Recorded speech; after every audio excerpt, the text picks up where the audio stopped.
साल 2050 में एक लड़ाकू पायलट एक जेट चुराने की प्रक्रिया में था। अन्य जेट उसका पीछा कर रहे हैं और उस पर गोलीबारी कर रहे हैं, इसलिए वो पायलट टाइम ट्रैवल करने के लिए एक वर्महोल खोलता है।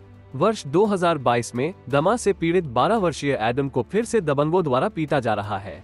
उसकी मां एली को अक्सर प्रिंसिपल से बात करने और उसे परेशानी से बाहर निकालने के लिए काम छोड़कर आना पड़ता है। एक साल पहले उसके पिता की मृत्यु के बाद से उन दोनों का रिश्ता तनावपूर्ण है।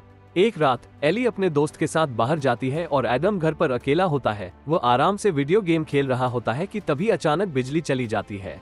उसका पालतू कुत्ता हॉकिंग भौंकना शुरू कर देता है और जंगल में भाग जाता है। एडम के पास उसके पीछे जाने के अलावा कोई विकल्प नहीं होता है और वह अपने साथ टॉर्च और बल्ला लेता है। उसने वहां जो पाया वो काफी चौंकाने वाला था। पेड़ों का एक झुंड ऊपर से कट गया है और वहां राख नीचे गिर रही थी। जब जंगल के अंदर से आवाजें आने लगती हैं, तो एडम और हॉकिंग वापस घर की ओर भागते हैं, लेकिन वे यहाँ भी शोर सुन सकते हैं। हॉकिंग घर के पीछे स्थित पुरानी झोपड़ी की ओर भागता है और वहाँ खून से लथपथ पायलट को देखकर शॉक हो जाता है और फिर हॉकिंग उसकी गोद में आराम से बैठ जाता है। इस पायलट के पास एडम के लिए कुछ अजीब सवाल होते हैं, जैसे उसकी उम्र कितनी है और उसकी माँ आज रात किसके साथ बाहर गई है। एडम से बल्ला लेने और उसे फेंकने के बाद पायलट कुछ खाना लेने और अपने घाव को साफ करने के लिए मुख्य घर में प्रवेश करता है। उसकी हरकतें कुछ अजीब होती है, जैसे वो उनके फ्रिज को बंद करने की तरकीब जानता है। वो एडम का नाम, जन्मदिन और कई अन्य व्यक्तिगत जानकारी भी जानता है और उसने वही घड़ी भी पहनी हुई है जो एडम के पिता की हुआ करती थी। मतलब साफ है,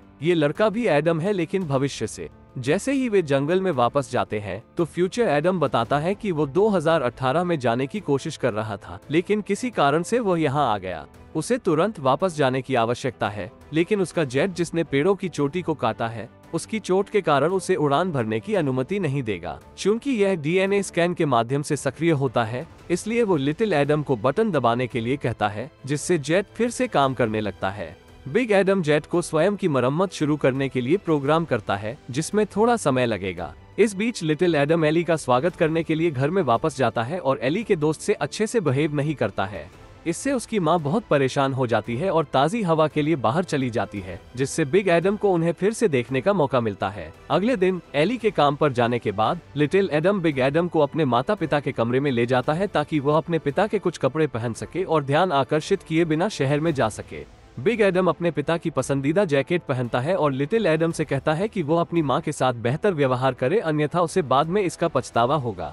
इसके बाद वे दवा की दुकान में जाते हैं, जहां बिग एडम खरीदारी करता है, जबकि लिटिल एडम बाहर इंतजार करता है। उसे फिर स्कूल वाले दबंगों ने ढूंढ लिया, जो उसे पीटना शुरू कर देते हैं और फिर बिग एडम वहां आता है। वो लड़ाई को रुकवाता नहीं है, बल्कि लिटिल एडम को लड़ने के लिए कुछ सुझाव देता है। हालांकि लिटिल एडम ज्यादा तेज नहीं है, इसलिए बदमाश उसे फिर से पीट देते हैं और वो वहां से भाग जाता है। बिग एडम ये बर्दाश्त नहीं कर पाता है, क्योंकि उसे अभी भी याद है कि वो बचपन में इन गुंडों से कितनी नफरत करता था। वो उन्हें धमकी देता है कि वे अब से लिटिल एडम को परेशान न करे। बाद में घर पर लिटिल एडम बिग एडम को अंदर नहीं आने दे रहा है, क्योंकि उसने उसकी मदद नहीं करी। जब लिटिल एडम को लॉरा की तस्वीर मिलती है तो वह जानना चाहता है कि वो कौन है। तब बिग एडम समझाता है कि वह उसकी पत्नी है, जो अब इस दुनिया में नहीं है, और इस बात से परेशान होकर वो वहां से चला जाता है। वो एक बार में पहुंचता है जहां एली बारटेंडर के साथ अपने दुख साझा कर रही होती है। बिग एडम आता है और उससे कहता है कि उसे मजबूत होने का दिखावा नहीं करना चाहिए और अपने बेटे के साथ दुख साझा करना चाहिए। वो उसे ये भी बताता है कि लिटिल एडम उससे नफरत नहीं करता है, बल्कि वो उससे बहुत प्यार करता है। वो देखती है कि इस अजनबी के पास उसके पति जैसा जैकेट है, लेकिन जब वो उससे इस बारे में पूछने के लिए उसके पीछे जाती है, वो जा चुका होता है। अगले दिन जंगल के पास एक नया जेट दिखाई देता है, जिसे क्रिस्टोस और उसकी बॉस माया द्वारा संचालित किया जाता है, जो एडम को पकड़ने के लिए आए हैं। इस बीच भोजन करते समय बिग एडम लिटिल एडम को लॉरा के बारे में बताता है। वे दोनों अकेडमी में मिले थे जब लॉरा गलती से उसकी क्लास में प्रवेश कर लेती है और वो उसे सही क्लास बताता है। इससे वे तुरंत दोस्त बन जाते हैं। कुछ साल पहले वो टाइम ट्रैवल के बाद वापस नहीं आई और उन्होंने एडम को बताया कि उसका जेट वापस आते समय टूट गया था, लेकिन इसका कोई सेंस नहीं बनता, क्योंकि वो अकेडमी की बेस्ट पायलट थी। बिग एडम 2018 में जा रहा था, क्योंकि वो वहीं गई थी। उसने बताया कि उनकी बॉस का नाम माया है। ये सुनकर लिटिल एडम शॉक हो जाता है, क्योंकि माया उसके पिता की साथी थी, लेकिन एडम बताता है कि भविष्य में वो उसके पिता की तकनीक अपने हाथ में ले लेती है। बिग एडम को यकीन है कि माया ने लॉरा को मारा है। तभी हॉकिंग किसी ऐसी चीज पर प्रतिक्रिया करता है जिसे वे सुन या देख नहीं सकते। बिग एडम एक विशेष गोला दरवाजे पर फेंकता है जिससे उन रोबोट सैनिकों का पता चलता है जो प्रवेश करने वाले हैं। फिर लाइट सेबर जैसे हथियार के साथ बाकी लोगों से लड़ने के लिए पीछे भाग जाता है। वो जल्दी से उन सभी को हरा देता है, लेकिन जैसे ही वे जाने वाले होते हैं, माया अपने जेट में क्रिस्टोस और अधिक रोबोटों के साथ आती है। क्रिस्टोस ने बिग एडम को पीटना शुरू कर दिया। तभी किसी ने अचानक जेट पर गोली चलाकर उन्हें रोका। ये लॉरा है जो अपने पति को बचाने के लिए आई है। माया और क्रिस्टोस भाग जाते हैं जबकि वे दोनों बचे हुए रोबोटों को नष्ट कर देते हैं और फिर लिटिल एडम के साथ मिलकर ट्रक में भाग जाते हैं। माया का जेट फिर से प्रकट होता है और उनका पीछा करते हुए उन पर गोलीबारी शुरू कर देता है। इसलिए लॉरा बचने के लिए सड़क से हटकर जंगल में चली जाती है। 2 रोबोट होवरबोर्ड पर उनके पीछे जाते हैं, लेकिन वे एक को धोखा देकर पेड़ से टकरा देते हैं और दूसरे को पेड़ काटकर और उस पर गिराकर नष्ट कर देते हैं। वे अंततः समुद्र तट पर एक सुरक्षित घर में पहुंच जाते हैं जहां लॉरा 2018 से छिपी हुई है। फिर वो उन्हें पूरी कहानी बताती है। लॉरा ने 2018 की यात्रा इसलिए की क्योंकि उसे लॉग पर उस वर्ष एक अजीब टाइम ट्रैवल मिला था। उन्हें पता चला कि इसी साल एडम के पिता का प्रोजेक्ट ऑनलाइन हुआ था। इसलिए फ्यूचर माया अपने आप को कुछ सलाह देने आई थी ताकि वो कंपनी का नियंत्रण हासिल कर सके। और जब उसे पता चला कि लॉरा को सच्चाई का पता है तो उसने उससे छुटकारा पाने के लिए उसके जेट पर बम रख दिया। लॉरा चाहती है कि एडम 2018 में वापस जाए और समय यात्रा का आविष्कार होने से रोक दे। वो ये भी बताती है कि यह उनकी आखिरी मुलाकात है क्योंकि समय यात्रा को हटाने का मतलब है कि वे अकेडमी में कभी नहीं मिलेंगे क्योंकि कोई अकेडमी ही नहीं होगी। तभी सुरक्षा प्रणाली अचानक बंद हो जाती है और वे देखते हैं कि क्रिस्टोस ने उन्हें ढूंढ लिया है। लॉरा दोनों एडम को अपने ट्रक में भेज देती है और खुद क्रिस्टोस के साथ लड़ना शुरू कर देती है।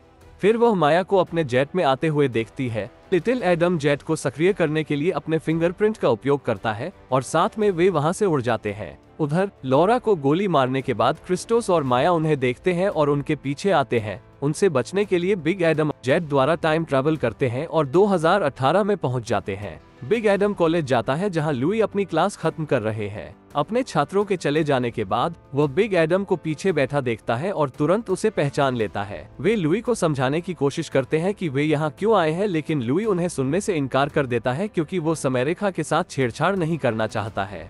लेकिन उनके मनाने पर लुई अंततः उनके साथ जाने और पूरी कहानी सुनने को स्वीकार कर लेता है। वो माया की योजनाओं को सुनकर हैरान हो जाता है। उसे कभी नहीं लगा था कि वो इतनी बुरी बन जाएगी, लेकिन फिर भी वो मदद करने से इनकार कर देता है क्योंकि उसे नहीं लगता कि समय बदलना चाहिए। फिर बिग एडम के ये कहने पर कि उन्हें वैज्ञानिक बनना बंद कर देना चाहिए और पिता बनना शुरू कर देना चाहिए, वो चला जाता है। इस बीच फ्यूचर माया भी 2018 में आती है और अपने स्वयं से मिलने जाती है, जो उसे देखकर खुश नहीं होती है। वो सभी चीजें कर रही है जो भविष्य की माया ने उससे करने के लिए कहा था, लेकिन उसे पता है ये सब बहुत अनैतिक है। लेकिन भविष्य की माया उसे ये कहकर मदद करने के लिए मना लेती है कि यह कंपनी ही उनका सब कुछ है और वे इस पर सरकार को हाथ नहीं डालने दे सकते, अन्यथा उनका सारा बलिदान व्यर्थ चला जाएगा। मोटल में लिटिल एडम ने बिग एडम से कहा कि वह अपने पिता से नफरत नहीं करता है। बिग एडम ने खुद को उनसे नफरत करने के लिए मजबूर किया है। वो मानता है कि लुई अपने काम को ज्यादा समय देते हैं, लेकिन जब वो घर आते हैं तो चाहे वो कितने भी थके हुए क्यों न हो, वो एडम के साथ जरूर खेलते हैं और इससे बिग एडम को अपनी गलती का एहसास होता है। अगली सुबह एडम्स प्रोटोटाइप टाइम मशीन को उड़ाने के इरादे से माया की कंपनी में जाते हैं। उन्हें यह अजीब लगता है कि आसपास कोई कर्मचारी नहीं है।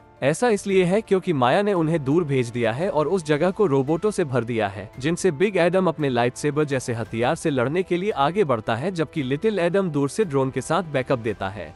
लिटिल एडम आने वाली कारों में से एक को गोली मार देता है, लेकिन वो दूसरी कार को मिस कर देता है जो बिग एडम को लगभग टक्कर मारने ही वाली थी कि तभी लुई उसे बचा लेता है। लुई बताता है कि उसने अपना मन बदल लिया है और वो उनकी मदद करना चाहता है। वो बताता है उन्हें सभी इक्वेशंस और हार्ड ड्राइव को नष्ट करना होगा ताकि कोई दोबारा टाइम ट्रैवल ना कर सके। तभी लिटिल एडम अपने पीछे जेट से अनजान होकर उन पर नजर रखता है। बिग एडम और लुई टाइम मशीन रूम में प्रवेश करते हैं और हार्ड ड्राइव पैनल को हटा देते हैं। इससे पहले कि वे इसके साथ कुछ करते, दोनों माया क्रिस्टोस और रोबोट के एक समूह के साथ पहुंचती हैं, जो बंदूक की नोक पर लिटिल एडम को पकड़े हुए हैं। वे बिग एडम से लिटिल एडम के बदले ड्राइव सौंपने के लिए कहते हैं, लेकिन वो ऐसा करने में झिझकता है, जिससे लुई और लिटिल एडम नाराज हो जाते हैं। फिर लिटिल एडम माया की बंदूक से मशीन पर गोली चलवा देता है, जिससे विद्युत चुंबकीय सील टूट जाती है। अब कमरे की सभी धातु की वस्तुएं इसके द्वारा सोखी जा रही हैं। एक रोबोट लिटिल एडम को अपने साथ पकड़ लेता है, जबकि लुई सिस्टम को बंद करने की कोशिश करता है।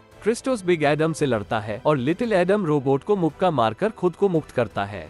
वो बिग एडम की मदद करने की कोशिश करता है, लेकिन वो अभी एक बच्चा है, इसलिए क्रिस्टोस आसानी से उसे दूर धकेल देता है। फिर वो बिग एडम को पकड़ता है, लेकिन एडम देखता है कि दरवाजा निकलने वाला है, इसलिए वो क्रिस्टोस को धक्का देता है ताकि दरवाजा उससे टकरा जाए। लुई सिस्टम को बंद नहीं कर पाता, इसलिए विस्फोट होने से पहले उन्हें वहां से चले जाना होगा। माया उसे भविष्य की बंदूक का उपयोग करके रोकती है, जो चुंबक से आकर्षित नहीं होती है, लेकिन इसकी गोलियां होती है। इसलिए जब वो लुई को गोली मारती है तो गोली मशीन द्वारा खींच ली जाती है और रास्ते में दूसरी माया को लगती है, जिससे उसकी मौत हो जाती है और फ्यूचर माया गायब हो जाती है। मशीन में विस्फोट होने से ठीक पहले दोनों एडम और लुई इमारत छोड़ देते हैं। एडम्स अभी तक गायब नहीं हुए हैं, क्योंकि समयरेखा को खुद को ठीक करने में थोड़ा समय लगेगा। वे अपने घर वापस जाते हैं और लुई बताता है कि उसने पहले ही अनुमान लगा लिया था कि वह जल्द ही मर जाएगा, लेकिन वो यह नहीं जानना चाहता कि कब और कैसे। फिर वे सभी गले मिलते हैं और एक दूसरे के साथ अपना आखिरी पल एक गेम खेलने में बिताते हैं, जब तक कि एडम्स गायब नहीं हो जाते।